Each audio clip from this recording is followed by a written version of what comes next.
Poštovane kolegice i kolege, da bih molio, s obzirom na satnicu koju smo si sami zadali, da počnemo. Oni koji su iz objektivnih razloga malo u kašnjenju će nam se priključiti.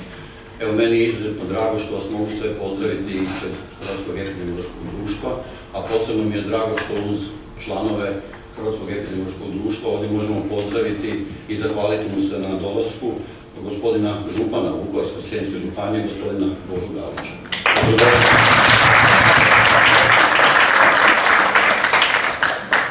S obzirom da je gradonačelnik grada Vinkovaca opravdano odsutan kao saborski zastupnik, ovdje je njegova dostojna zamjena, gospodin zamjenik gradonačelnika, gospodin Ivan Bosančić. Dobrodošli. A naravno, moramo pozdraviti, ne moram, nego želim pozdraviti i našu domaćicu, a to je naša Kata Krešić. I moram priopćiti jednu vrlo važnu obavijest. Danas je Kati i rođendan i imendan, pa je zaslužila još jedan mjesto.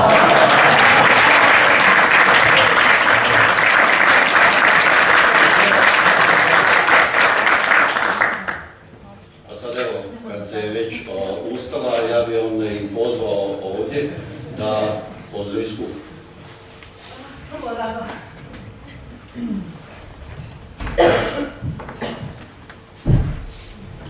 Čak sam si nešto i napisala, znate da si ne pišem, jer sam jako uzbuđena. Doista, ovo je predivan dan. Ja bih rekla doista predivan dan. Drage moje poštovane kolegice i kolege, dragi moj župane, dragi moj dogradonačelniče, dragi moj Božo, dragi moj Ivane, doista osjećam se danas jako dobro. Iskreno vam to kažem, uvijek je briga kad nešto organizirate. Ali kad to dođe, pogotovo ovdje kad to stigne, ja samo imam dobre i pozitivne emocije. Hvala vam što ste došli danas u naše Vinkovce, u našu Slavoniju, ponosnu, široka srca, toplu i ja sam sigurna uspješnu, na dobrom smo putu da budemo dobri i uspješni. Tako kako Slavonija ima to široko i toplo srce, ja vas od srca i sa velikim poštovanjem sve pozdravljam.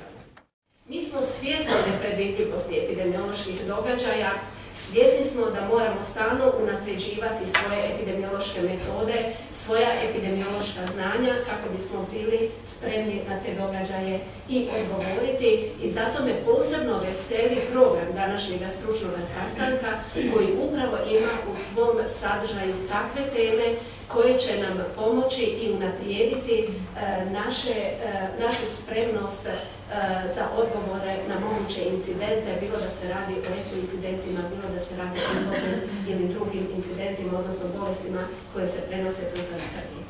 U tom smislu svima nama želim uspješan rad, a potom nam želim jedan dostojanstven, lijep, onako obiteljski, jer mi smo jedna velika obitelj, posebno gradu Vukovaru i mjestima sjećanja na Domovinski rat.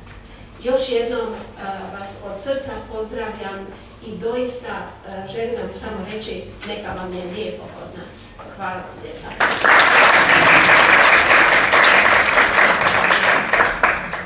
Zahvaljujem se Kati na ovom jednom zaista lijepom nadahnutom govoru, kao što je to i inače činila.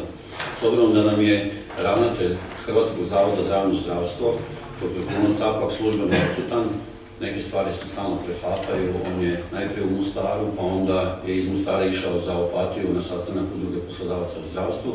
Ja bih zamolio dr. Bernarda Pajića da ispred Hrvatskog zavoda za javno zdravstvo i u ime dr. Krune Capaka pozdravi skup.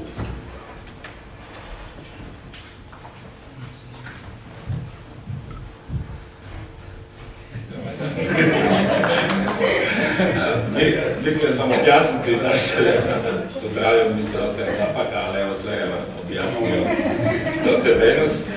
Uglavnom, eto, to je časti što mogu pozdraviti skup i zaželjeti uspješan rad i zahvaliti se domaćinima i gospodinu županu, gospodinu dogradonačelniku i naravno Županijskom zavodu za javno zdravstvo, našoj Kati i također i dr. Venusu, predsjedniku društva, što sam sjetio ovako lijepo.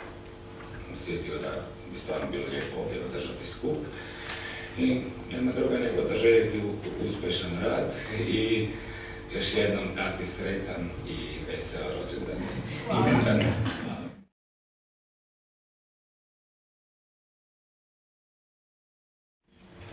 S obzirom da je po poslovniku predviđeno da za dobar i ispravan rad Skupštine predložimo radno predsjedništvo koje će dalje predsjedati, evo ja predlažem za predsjednicu radnog predsjedništva Višnju Smilović, a za članove Mariju Starčević, Miljenka Ljubića, Darka Radičeka i Vericu Kralj.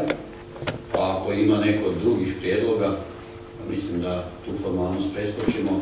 Ako se slažete, ja bih onda zamolio da oni zauzmu svoje mjesta. Za zapisničara našu tajnicu Ljuben Novosel, a s obzirom čisto iz praktičnih razloga za ovjerovitelje zapisnika Ivanu Brkić-Biloš i Tanju Čović. Jeste za? Bravo.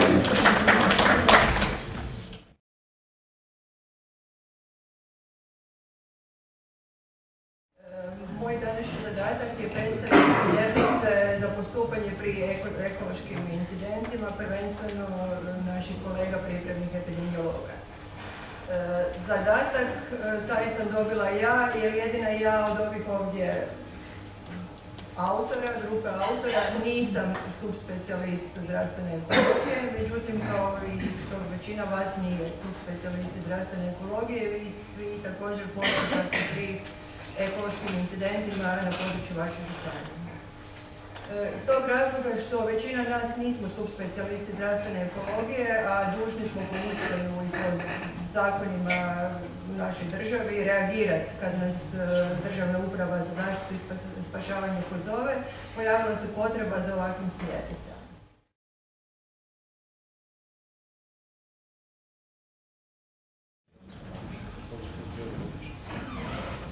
Dragi Miro, draga Ate, sretan rođendan, mirna i uspješan. Dragi kolegice i kolege, evo zaista iznimna mi je čast i zadovoljstvo biti u Vukovarsko-srijemskoj županiji,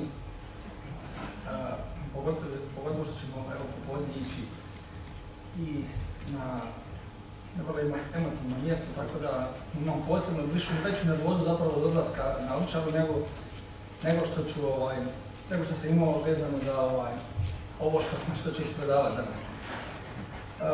Nego da se vratimo temi, dakle, imat ćete priliku danas dobiti prve primjerke smjernica, imali ste naravno priliku vidjeti i dati svoje komentare. Zahvaljujem svima koji su dali komentare, mi smo ono što smo mogli uvažiti, većinu smo uvažili. To su te smjernice, ja se nadam da će vam pomoć u svakodnevnom radu.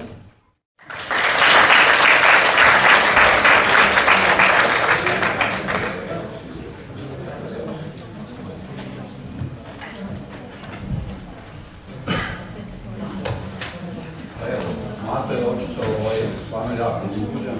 On je zaboravio reći još jednu bitnu stvar. Nije dobio samo on ovu brošuru, ima za sve naravno.